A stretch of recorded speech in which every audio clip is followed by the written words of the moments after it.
Friends, welcome back to the channel. ಇವತ್ತು ನಾವು ಓಂಕಾರ್ ಹಿಲ್ಸ್ಗೆ ಹೋಗ್ತಾ ಇದ್ದೀವಿ. ನೋಡಿ, ನಮ್ಮ ಪುಟಾಣಿ ಫುಲ್ ಚಿಲ್ ಮಾಡ್ತಾ ಇದ್ದಾನೆ. ಅವನಿಗೆ ಆಚೆ ಬಂದರೆ ಫುಲ್ ಖುಷಿ ಅವನಿಗೆ. ಸೊ ಬನ್ನಿ, ನಮ್ಮ ಓಂಕಾರ್ ಹಿಲ್ಸ್ ಎಕ್ಸ್ಪೀರಿಯನ್ಸ್ ಹೇಗಿತ್ತು ಅಂತ ನಿಮ್ಮ ಜೊತೆ ಶೇರ್ ಮಾಡ್ತೀವಿ. ಜಯ ಹನುಮಾನ್ ಜಯ ಹನುಮಾನ್ ಜಯ ಹನುಮಾನ್ ಜಯ ಹನುಮಾನ್ ಜಯ ಹನುಮಾನ್ ಜಯ ಹನುಮಾನ್ जय हनुमान ज्ञान गुण सागर जय कपीस तिहु लोक उजागर रामदूत अतुलित बलधामा अंजनी पुत्र पवन सुत नामा. ನಮ್ಮ ಬಾಸ್ ಆಂಜನೇಯಂಗೆ ಒಂದು ನಮಸ್ಕಾರ ಮಾಡಿ ನಾವು ಅಲ್ಲಿಂದ ಓಂಕಾರ್ ಹಿಲ್ಸ್ ಕಡೆ ಹೊರಟ್ವಿ.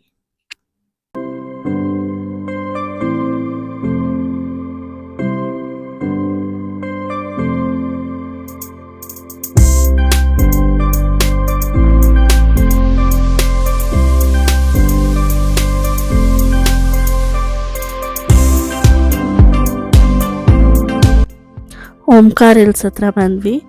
ಓಂಕಾರ್ ಹಿಲ್ಸ್ ಲೊಕೇಟ್ ಆಗಿರೋದು RR ನಗರ್, ಡಾಕ್ಟರ್ ವಿಷ್ಣುವರ್ಧನ್ ರೋಡ್ನಲ್ಲಿ. ಓಂಕಾರ್ ಹಿಲ್ಸ್ ಅಂತ ಅಂದರೆ ಇದೇನು ಬೆಟ್ಟ ಅಲ್ಲ, ಹತ್ಕೊಂಡು ಹೋಗ್ಬೇಕು ಅಂತ ಏನಿಲ್ಲ. ವೆಹಿಕಲ್ ಟೆಂಪಲ್ವರೆಗೂ ಹೋಗುತ್ತೆ. ಇವಾಗ ನಾವು ಎಂಟರ್ ಆಗ್ತಿದ್ದೀವಲ್ಲ, ಇದೊಂದು ರೋಡ್ ಇದೆ, ಬ್ಯಾಕ್ ಸೈಡ್ ಒಂದು ರೋಡ್ ಇದೆ. ಬ್ಯಾಕ್ ಸೈಡ್ ಇರೋ ರೋಡು ಸ್ವಲ್ಪ ಚೆನ್ನಾಗಿದೆ, ರೋಡ್ ಇದೆ. ಇದು ರೋಡ್ ಎಲ್ಲ ಕಂಪ್ಲೀಟ್ ಮಡ್ ರೋಡ್. ಇದು ರೋಡ್ ಚೆನ್ನಾಗಿಲ್ಲ, ನಮಗೆ ಗೊತ್ತಿರಲಿಲ್ಲ. ನಾವು ಈ ರೋಡಿಂದ ಎಂಟರ್ ಆದ್ವಿ, ಆಮೇಲೆ ಗೊತ್ತಾಯ್ತು. ನೀವೇನಾದರೂ ವಿಸಿಟ್ ಮಾಡಿದ್ರೆ ಬ್ಯಾಕ್ ಸೈಡ್ ಇನ್ನೊಂದು ರೋಡ್ ಇದೆ, ಆ ರೋಡ್ ಕಡೆಯಿಂದ ಟೆಂಪಲ್ಗೆ ಹೋಗ್ಬೋದು. ಆ ರೋಡಿಂದ ವಿಸಿಟ್ ಮಾಡಿ. ಆ್ಯಂಡ್ ಟೆಂಪಲ್ ಟೈಮಿಂಗ್ಸ್ ಬಂದು ಮಾರ್ನಿಂಗ್ 7 to 12:30 ಇರುತ್ತೆ, and evening 4:30 to 8:30.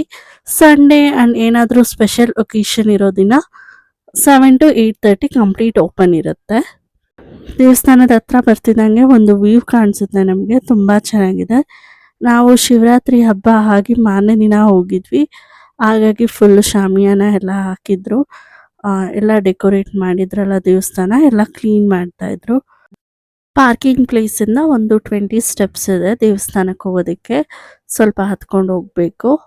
Back side ರೋಡಿಂದ ಬಂದರೆ ಡೈರೆಕ್ಟ್ ದೇವಸ್ಥಾನದ ಹತ್ರನೇ ಬರ್ತೀರಾ, ಅಲ್ಲಿ ಏನು ಸ್ಟೆಪ್ಸ್ ಹತ್ತೋ ಅವಶ್ಯಕತೆ ಇರೋದಿಲ್ಲ. ಹಾಗೆ ನೋಡಿ, ಇಲ್ಲಿ ಬಸವಣ್ಣ ಇತ್ತು, ಹಾಗೆ ನಾವು ನೋಡಿ ಕೈ ಮುಗ್ಕೊಂಡು ದೇವಸ್ಥಾನದ ಹತ್ರ ಹೋದ್ವಿ. ಶಿವನ ದರ್ಶನ ಮಾಡಕ್ಕೆ ಬಂದಿದ ತಕ್ಷಣ ನಂದಿ ಕಾಣಿಸಿದ್ದು ಒಂಥರ ಖುಷಿ ಆಯಿತು. ಹಾಗೆ ನೋಡಿ, ನಮ್ಮ ಪುಟಾಣಿ ಎಷ್ಟು ಕ್ಯೂಟ್ ಆಗಿದ್ದಾನೆ. ಹಾಗೆ ಈ ಸ್ಕ್ಯಾನರಲ್ಲಿ ಸ್ಕ್ಯಾನ್ ಮಾಡಿದ್ರೆ ಆನ್ಲೈನಲ್ಲಿ ನಾವು ಯಾವುದೇ ಸೇವೆಗೆ ಟೋಕನ್ ತೊಗೊಬೋದು. ಇದು ದೇವಸ್ಥಾನಕ್ಕೆ ಹೋಗುವಂಥ ದಾರಿ. ನೆನ್ನೆ ಶಿವರಾತ್ರಿ ಆಗಿದ್ದರಿಂದ ಎಲ್ಲ ಶಾಮಿಯಾನ ಹಾಕಿದ್ದಾರೆ. ಮದುಗೊಂಬೆ, ಎಲ್ಲಿ ಬಂದಿರೋದು ನೀನು? ದೇವಸ್ಥಾನಕ್ಕೆ ಬಂದಿದ್ಯಾ?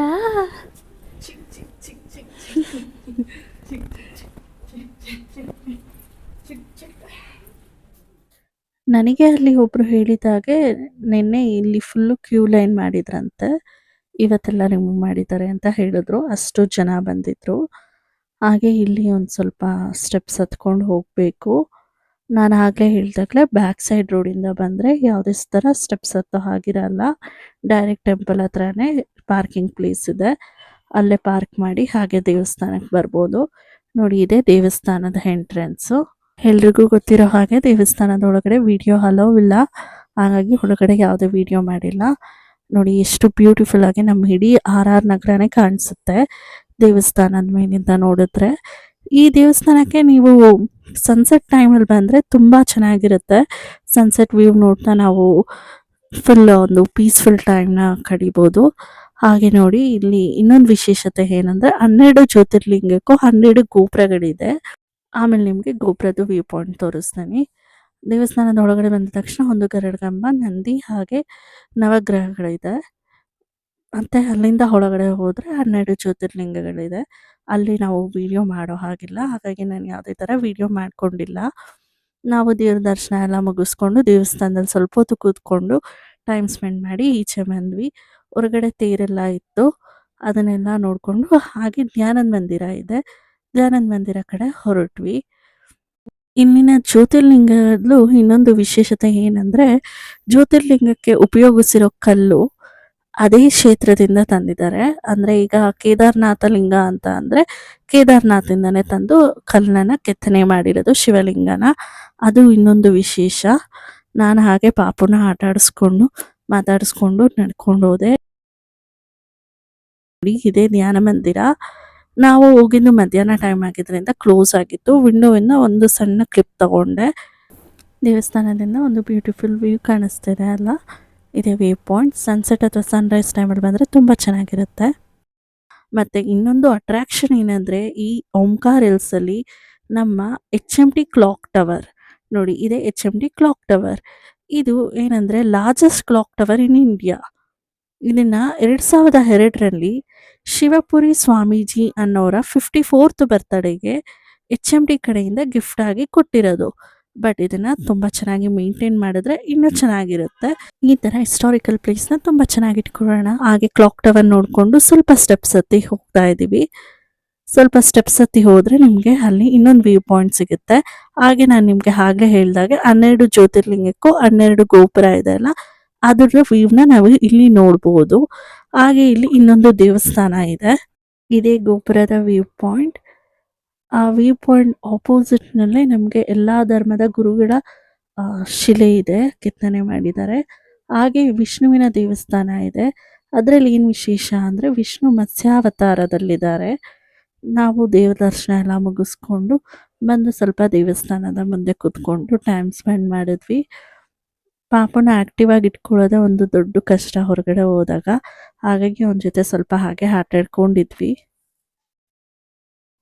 ಮಧ್ಯಾಹ್ನ ಆಗಿದ್ರಿಂದ ಸ್ವಲ್ಪ ಬಿಸಿಲಿತ್ತು, ಹಾಗಾಗಿ ಮಗು ಸ್ವಲ್ಪ ಟಯರ್ಡ್ ಆಗೋಯ್ತು, ನಿದ್ದೆ ಬರ್ತಿತ್ತು. ಪಾಪಗೆ ಸ್ವಲ್ಪ ಕಿರಿಕಿರಿ ಮಾಡೋದಕ್ಕೆ ಸ್ಟಾರ್ಟ್ ಮಾಡ್ದ.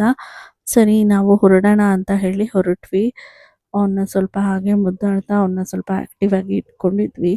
ಗಲಾಟೆ ಮಾಡೋಕ್ಕೆ ಸ್ಟಾರ್ಟ್ ಮಾಡಿದ್ರೆ ಸಮಾಧಾನ ಮಾಡೋದು ಕಷ್ಟ. ಹಾಗೆ ಇಲ್ಲಿ ನೋಡಿ 2 ಗೋಮಾತೆ ಇದೆ. ಹಾಗೆ ಕೆಳಗಡೆ ಒಂದು ದೇವಸ್ಥಾನ ಇದೆ. ನಾವು ಅಲ್ಲಿಗೆ ಹೋಗಲಿಲ್ಲ. ಮಗು ಅಳ್ತಿದ್ರಿಂದ ನಾವು ಕಾರ್ ಹತ್ರ ಬಂದ್ವಿ. ಕಾರಲ್ಲಿ ಬಂದಿದ್ದ ತಕ್ಷಣ ನಮ್ಮ ಹಸ್ಬೆಂಡ್ ಸ್ವಲ್ಪ ಮಗು ಎತ್ಕೊಂಡು ಆಟ ಆಡಿಸ್ತಾ ಇದ್ರು. ಅವನು ಗಲಾಟೆ ಮಾಡೋಕ್ಕೆ ಸ್ಟಾರ್ಟ್ ಮಾಡಿದ್ರೆ ಆಮೇಲೆ ಸಮಾಧಾನ ಮಾಡೋದು ಸ್ವಲ್ಪ ಕಷ್ಟ. ಹಾಗೆ ಸ್ವಲ್ಪ ಹೊತ್ತವನ್ನ ಆಟ ಆಡಿಸಿದ್ರು. ಆಮೇಲೆ ನನ್ನ ಹತ್ರ ಬಂದ. ಹಾಗೆ ನನ್ನ ಹತ್ರ ಸ್ವಲ್ಪ ಹೊತ್ತು ಆಟ ಆಡ್ಕೊಂಡಿದ್ದ. ಹಾಗೆ ನಾವು ಡ್ರೈವಿಂಗ್ ಸ್ಟಾರ್ಟ್ ಮಾಡಿದ್ವಿ. ಮಧ್ಯಾಹ್ನ ಆಗಿದ್ರಿಂದ ಹೋಟೆಲ್ಗೆ ಹೋಗೋಣ ಊಟಕ್ಕೆ ಅಂತ ಹೊರಟ್ವಿ. ಅಷ್ಟರಲ್ಲಿ ಪಾಪನು ಮಲ್ಕೊಂಡ್ಬಿಟ್ಟ. ಪಾಪು ಮಲ್ಕೊಂಡ್ರೆ ಎದ್ದಿದ್ರೆ ಆಟ ಆಡಿಸ್ಬೋದಾಗಿತ್ತು ಅಂತ ಅನಿಸುತ್ತೆ. ಆದರೆ ಅವ್ನು ನಿದ್ದೆ ಬಂದಾಗ ಕಿರಿಕಿರಿ ಮಾಡೋದಕ್ಕೆ ಸ್ಟಾರ್ಟ್ ಮಾಡಿದ್ರೆ ಅಯ್ಯೋ ಮಲ್ಕೊಳ್ಳಿ ಅವ್ನು ಫಸ್ಟು ಅಂತ ಅನ್ನಿಸ್ತಾ ಇರುತ್ತೆ. ಹಾಗೆ ಅನ್ನಿಸ್ತಿತ್ತು ನನಗೂ.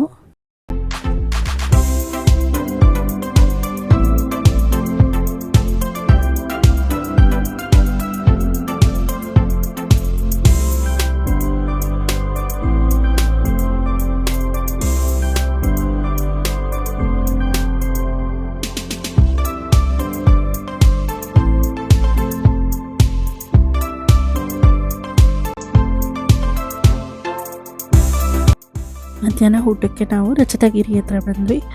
ಇದಿರೋದು ನಮ್ಮ ಮೈಸೂರು ರೋಡ್. ನೈಸ್ ರೋಡ್ ಬರುತ್ತಲ್ಲ, ಅದ್ರ ಪಕ್ಕದಲ್ಲೇ ಬರುತ್ತೆ ಲೆಫ್ಟ್ ಸೈಡಲ್ಲಿ, ನೀವು ಮೈಸೂರು ಕಡೆಯಿಂದ ಬಂದರೆ. ಸೊ ಅಲ್ಲಿಗೆ ಊಟಕ್ಕಂತ ಬಂದ್ವಿ. ನಾನು ತುಂಬ ಸಲ ಓಡಾಡುವಾಗ ರೋಡಲ್ಲಿ ನೋಡಿದ್ದೆ, ಇವತ್ತಾದರೂ ಹೋಗೋಣ ಅಂತ ಅಂದ್ಕೊಂಡಿದ್ದೆ. ಸೊ ಇವತ್ತು ಹೋಗೋಣ ಅಂತ ಹೇಳಿ ಇದೇ ಹೋಟೆಲ್ಗೆ ಬಂದ್ವಿ. ಈ ಹೋಟೆಲ್ನ ಪ್ಯಾಲೇಸ್ ಥೀಮಲ್ಲಿ ಕಟ್ಟಿದ್ದಾರೆ. ಹಾಗೆ ಇಲ್ಲಿ ಸೆಂಟರ್ ಆಫ್ ಅಟ್ರಾಕ್ಷನ್ ಏನಂತ ಅಂದರೆ ನಮ್ಮ ಮೈಸೂರಿನ ದಸರಾ ಆನೆಗಳು. ಇಷ್ಟು ಚೆನ್ನಾಗಿ ಕಾಣಿಸ್ತಾ ಇದೆ ನೋಡಿ. ಹಾಗೆ ಆಂಬಿಯನ್ಸ್ ತುಂಬ ಚೆನ್ನಾಗಿದೆ, ತುಂಬ ಸ್ಪೇಷಿಯಸ್ ಆಗಿದೆ ಹೋಟೆಲ್ಲು. ಸೀಟಿಂಗ್ ಎಲ್ಲ ತುಂಬ ಚೆನ್ನಾಗಿದೆ. ಹಾಗಂತ ಕಾಸ್ಟ್ ಜಾಸ್ತಿ ಅಂದ್ಕೊಂಬಿಡಿ, ಕಾಸ್ಟ್ ಕೂಡ ತುಂಬ ಮಿನಿಮಲ್ ಆಗೇ ಇದೆ. ಮತ್ತು ಪಾಪು ಅಷ್ಟರಲ್ಲಿ ಎದ್ಬಿಟ್ಟ. ಹಾಗೆ ನಾನು ಒಂದು ಸ್ವಲ್ಪ ಆಟ ಆಡಿಸ್ಕೊಂಡಿದ್ದೆ ಅವನ್ನ. ಇನ್ನೂ ನಿದ್ದೆ ಕಣ್ಣಲ್ಲಿದ್ದಾನಲ್ವ, ಹಾಗಾಗಿ ಸ್ವಲ್ಪ ಆಟ ಆಡಿಸ್ತಾ ಇದ್ದೆ. ಆಮೇಲೆ ಅವನ್ನ ಸೋಫಾ ಮೇಲೆ ಕುಂಡಿಸಿದ್ದೆ. ಆರಾಮಾಗಿ ಕುತ್ಕೊಂಡು ಆರಾಮಾಗಿ ನೋಡ್ತಾ ಇದ್ದ ನಾವೇನೇನು ಮಾಡ್ತಾಯಿದ್ದೀವಿ ಅಂತ ಎಲ್ಲ. ಆದರೂ ಇನ್ನೂ ಸ್ವಲ್ಪ ನಿದ್ದೆ ಇತ್ತು ಅವನಿಗೆ. ಹಾಗೆ ಮಲ್ಕೋ ಅಂತ ಅಂದರೆ ಮಲ್ಕೊತಾ ಇರಲಿಲ್ಲ ಅವನು. 3 months to 6 months best time ಮಕ್ಕಳ ಜೊತೆ ಟ್ರಾವೆಲ್ ಮಾಡೋದಕ್ಕೆ. ಯಾಕಂದರೆ ಅವ್ರಿಗೆ ಇನ್ನೂ ಸೋಷಿಯಲ್ ಕಾನ್ಷಿಯಸ್ ಇರೋದಿಲ್ಲ. ಹಾಗಾಗಿ ಹೊಸಬ್ರು ಯಾರನ್ನೇ ನೋಡಿದ್ರು ಅಷ್ಟು ಗಲಾಟೆ ಮಾಡಲ್ಲ. ನಮ್ಮ ಫುಡ್ ಕೂಡ ಬಂತು. ನಾವು ಆರ್ಡರ್ ಮಾಡಿದ್ದು ವೆಜ್ ಪಲಾವ್ ಮತ್ತು ಸ್ಪ್ರಿಂಗ್ ರೋಲ್. ತುಂಬ ಚೆನ್ನಾಗಿತ್ತು ಫುಡ್ಡು. ಮತ್ತು ಒಂದು ವಾಟರ್ ಬಾಟಲ್ ತೊಗೊಂಡಿದ್ವಿ. ಇಷ್ಟಕ್ಕೆ ನಮಗೆ 850 ಸಮಥಿಂಗ್ ಆಗಿತ್ತು, ಸರಿಯಾಗಿ ನೆನಪಿಲ್ಲ. ಹಾಗೆ ಪಾಪು ಸ್ವಲ್ಪ ಗಲಾಟೆ ಮಾಡೋದಕ್ಕೆ ಸ್ಟಾರ್ಟ್ ಮಾಡ್ದ. ಅವನಿಗೆ ಡ್ರೆಸ್ಸು ಒಂದು ಸ್ವಲ್ಪ ಏನೋ ಕಿರಿಕಿರಿ ಆಗ್ತಿತ್ತು ಅನಿಸುತ್ತೆ. ಹಾಗಾಗಿ ಅವನು ಊಟ ಮಾಡೋದಕ್ಕೆ ಬಿಡ್ತಾ ಇರಲಿಲ್ಲ. ಮತ್ತು ನಮ್ಮ ಹಸ್ಬೆಂಡ್ ಸ್ವಲ್ಪ ಎತ್ಕೊಂಡು ಸಮಾಧಾನ ಮಾಡ್ತಿದ್ರು. ಅಷ್ಟರಲ್ಲಿ ನಾನು ನಂದು ಊಟ ಮುಗಿಸ್ಕೊಂಡೆ. ಇಲ್ಲಿರೋ ಸ್ಟಾಫ್ ಕೂಡ ತುಂಬ ಫ್ರೆಂಡ್ಲಿ ಆಗಿದ್ದರು. ನಮಗೆ ಕೊಡಿ, ನಾವು ಮಗುನ ಇಟ್ಕೊಂಡಿರ್ತೀವಿ, ನೀವು ಆರಾಮಾಗಿ ಊಟ ಮಾಡಿ ಅಂತ ಹೇಳ್ತಾಯಿದ್ರು. ಹಾಗೆ ನಾವಲ್ಲಿ ಊಟ ಎಲ್ಲ ಮುಗಿಸ್ಕೊಂಡು ಮನೆ ಕಡೆ ನಮ್ಮ ಜರ್ನಿನ ಸ್ಟಾರ್ಟ್ ಮಾಡಿದ್ವಿ. ಸೊ ಗೈಸ್, ಈ ವಿಡಿಯೋ ನಿಮಗೆ ಇಷ್ಟ ಆಗಿದೆ ಅಂತ ಅಂದ್ಕೊತೀನಿ. ಇಷ್ಟ ಆಗಿದ್ದರೆ ಪ್ಲೀಸ್ ಒಂದು ಲೈಕ್ ಮಾಡಿ, ಶೇರ್ ಮಾಡಿ ನಿಮ್ಮ ಫ್ಯಾಮಿಲಿ ಆ್ಯಂಡ್ ಫ್ರೆಂಡ್ಸ್ ಜೊತೆ. ಹಾಗೆ ಕಮೆಂಟ್ ಮಾಡೋದು ಮರಿಬೇಡಿ. ನಿಮಗೆ travel logs, lifestyle logs ಇಷ್ಟ ಆಗುತ್ತೆ ಅಂದರೆ ನನ್ನ ಚಾನಲ್ನ ಸಬ್ಸ್ಕ್ರೈಬ್ ಮಾಡಿ. ಯಾಕಂದರೆ ನಾನು ಇದೇ ಥರ ವೀಡಿಯೋಸ್ನ ನಿಮ್ಮ ಜೊತೆ ಶೇರ್ ಮಾಡ್ತಾ ಇರ್ತೀನಿ. ಯಾರ್ಯಾರು ಓಂಕಾರ ಹಿಲ್ಸ್ಗೆ ಹೋಗಬೇಕು ಅಂದ್ಕೊಂಡಿದ್ದೀರಾ ಅವರಿಗೆಲ್ಲ ಈ ವಿಡಿಯೋ ಯೂಸ್ಫುಲ್ ಆಗಿತ್ತು ಅಂತ ಅಂದ್ಕೊತೀನಿ. So see you in the next log. Take care and bye bye. Don't forget to subscribe.